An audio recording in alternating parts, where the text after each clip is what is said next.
আমি আমার ছোট জায়ের সাথে কখনোই মন খুলে কথা বলতাম না, কারণ ওকে কেউই পছন্দ করতো না। সে বয়সে আমার থেকে 1 বছরের বেশি বড় ছিল।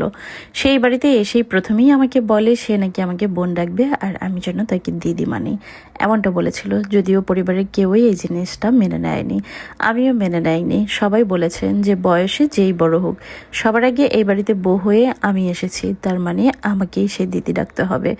1.5 বছর ভালোবেসেছিলাম আমরা দুজন দুজনকে, তারপর বিয়ে করি। বিয়ের 2 মাস পরেই আমার হাজব্যান্ড বিদেশ চলে যায়। হাজব্যান্ড চলে যাওয়ার পর আমি আমার বাপের বাড়িতে চলে আসি, কারণ আমি তখন এসএসসি পরীক্ষার্থী ছিলাম।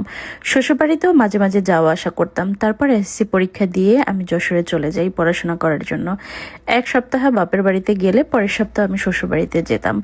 কখনো কোনো কিছু নিয়ে আমাদের শ্বশুরবাড়ি আর বাবার বাড়িতে ঝামেলা হয়নি, মানে আমি 2 জায়গাতেই খুব ভালো আছি।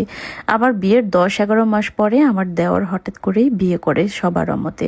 মেয়েটাকে কেউই পছন্দ করতো না, তাও সে পালিয়ে গিয়ে বিয়ে করেছিল, যদিও তাতে কারো কোনো সমস্যা ছিল না।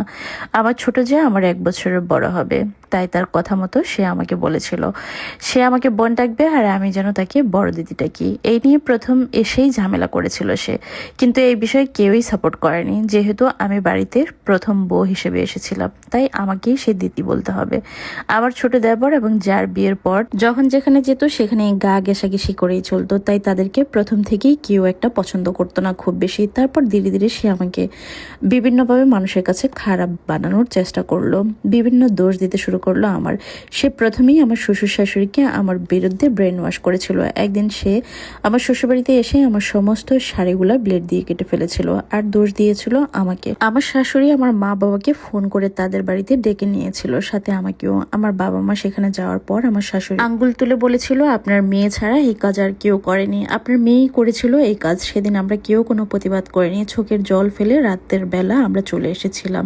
যেহেতু বাড়ির সবাই আমার বিরুদ্ধে ছিল, তাই সবাই চেষ্টা করেছিল আমার হাজব্যান্ডের ব্রেন ওয়াশ করতে, কিন্তু তারা পারেনি। কেননা আমার হাজব্যান্ড আমাকে খুব ভালোবাসতো এবং অনেক বেশি বিশ্বাস করতো। সে জানে আমি কখনো খারাপ কাজ করি না বা এমন কিছু করতেই পারি না। যাই হোক, এভাবেই একের পর এক উল্টাপাল্টা কাজ করে আমাকে দোষ দিতে লাগলো আমার ছোট যা। আমার শাশুড়ি এবং আমার শ্বশুরবাড়ির আত্মীয় স্বজনের কাছে আমাকে নিয়ে নোংরা কথা বলতো। আমার হাজব্যান্ড সবই জানতো, কিন্তু কখনো তাদেরকে কিছু বলতো না, কারণ সে অনেক বেশি ধৈর্যশীল। এই করতে করতে আমার হাজব্যান্ড প্রতিবাদী হয়ে উঠলো। এখন কাজকর্মে আমার শাশুড়িও বুঝতে পারলো আসলে কে কেমন। তবে আমি কখনোই জায়ের সাথে কথা বলতাম না। প্রায় 1.5 বছর পর কথা বললাম। লাস্ট টাইম যখন আমার দেওর বিদেশ চলে যাচ্ছে, তখন এসেই তার সাথে আমি কথা বললাম। আর তখন শুরু হলো আমার জায়ের আরো বাড়িয়ে নোংরামি করা। সে স্মোক করতো, আবার মাঝে মাঝে নেশার জিনিসও খেত, আর অনেক কিছু আমার সাথে শেয়ার করতে লাগলো আমার যা। আমি চুপচাপ শুনতাম। একসময় যা আমার দেওরকে নিয়ে বিভিন্ন বাজে কথা বলতে লাগলো। যদিও সবকিছু ছিল মিথ্যা, তবে আমি সবকিছু আমার স্বামীকে বলতাম। একদিন সে তার এক প্রেমিকের সাথে আমাকে কথা বলিয়ে দিল, যাকে নাকি সে খুব ভালোবাসতো।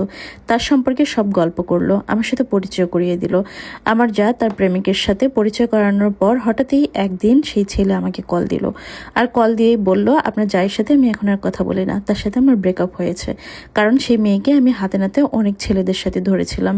এই কথাও আমি আমার স্বামীকে জানিয়ে দিয়েছি। অথচ এই মেয়েই একদিন বিনা কারণে আমাকে নিয়ে খারাপ কথা বলেছিল আমার দেওরকে নিয়ে।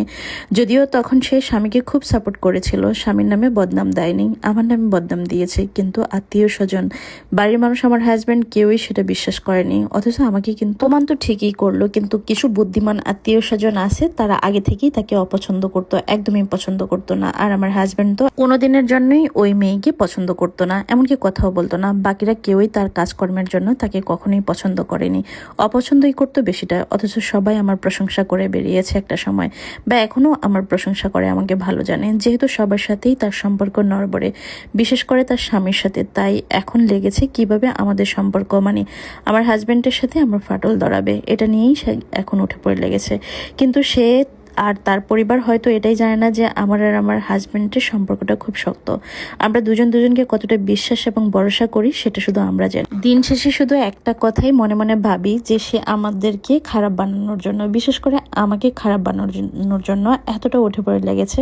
আর এখন সেই সবার কাছে খারাপ হয়েছে। প্রবাদে আছে না যে অন্যের জন্য গর্ত করলে সেই গর্তে নিজেকেই পড়তে হয়। ভালো লাগলে গল্পটা প্রচার করবেন। ধন্যবাদ। গল্পটা প্রচার করে দিয়েছি আমি। স্ক্রিনশট দিয়ে কমেন্ট বক্সে সামান্য একটু গল্পের কাহিনী কাহিনী দিয়ে দেব। আমাদের গ্রামে যাকে জাল বলেন, তো কথায় কথায় বলে যে জালে কাল, মানে এটা বোঝানোর জন্য যে দেওরের বউ বা বাসরের বউ কোনোদিনও আপন হয় না, এমনটাই বলার জন্য। যদিও আমরা অনেকেই সেটা প্রমাণ করি যে না, আমরা যায় যায় অনেক বেশি ভালো আছি। আলহামদুলিল্লাহ, আমরাও যায় যায় খুব ভালো আছি, আমরা কেউ কারো পিছনে লাগি না, আল্লাহ মাফ করুক।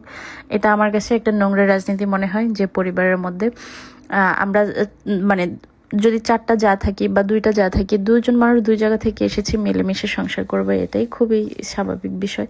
কিন্তু ঝগড়াঝাটি একজন একজনের নামে দোষ দেওয়া, এটা খুব নোংরামি সাইল মনে হয় আমার কাছে। সাবধানে থাকবেন, কারণ যে ক্ষতি করতে চায় সে অহরহরেই ক্ষতি করতে চায়। তবে ভালো মানুষকে আল্লাহ যে কোনো আয়াতেই কিন্তু উদ্ধার করে, কোনো বিপদে ফেলে না। তারপরেও বলবো সতর্ক থাকবেন, সাবধানে থাকবেন। দুষ্ট লোক কোনোদিনও ভালো হয় না।